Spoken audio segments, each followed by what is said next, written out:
Jammu Kashmir ఉగ్రదాడిలో NIA దర్యాప్తు ముమ్మరం చేసింది. ఉగ్రదాడి జరిగిన ప్రాంతంలోని సీసీటీవీ ఫుటేజ్లను విశ్లేషిస్తోంది. ఓమ్ని వాహనం బస్సును ఫాలో అవుతున్నట్లు గుర్తించారు. ఆ వాహనాన్ని ట్రేస్ చేసే పనిలో ఉన్నారు పోలీసులు. ఇప్పటికే 20 మంది అనుమానితులను అదుపులోకి తీసుకొని ప్రశ్నిస్తున్నారు. మొత్తం 11 బృందాలు రంగంలోకి దిగాయి. పోనీ తెరయాత్ ఏరియాలో కార్డన్ సర్చ్ నిర్వహిస్తున్నారు. ఇప్పటికే 4 జిల్లాల్లో హై అలర్ట్ ప్రకటించారు. దాడి చేసిన ప్రాంతాన్ని ఎన్ఐఏ బృందం పరిశీలించింది. ఫోరెన్సిక్స్ టీమ్స్ కీలక ఆధారాలను సేకరించాయి.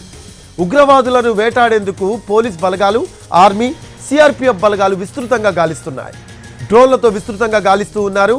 రియాసీ, ఉధంపూర్, పూంచ్, రాజౌరి ప్రాంతాల్లోనే ఈ ఉగ్ర మూకలు తలదాచుకున్నట్లు భద్రతా దళాలు భావిస్తున్నాయి. ఆయా ప్రాంతాల్లో కూంబింగ్ ముమ్మరం చేశాయి.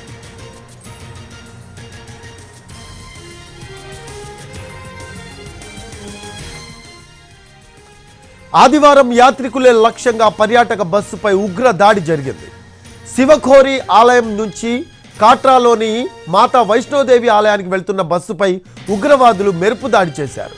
ముఖానికి మాస్కులు పెట్టుకొని ఉన్న 7 ఉగ్రవాదులు బస్సుపై కాల్పులకు తెగబడ్డారు.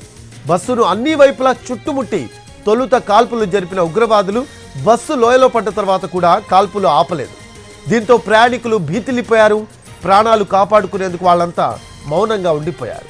ప్రయాణికులు చనిపోయారని భావించి అక్కడి నుంచి వెళ్లిపోయారు ఉగ్రవాదులు. ఈ దాడిలో 10 మంది ప్రాణాలు కోల్పోయారు.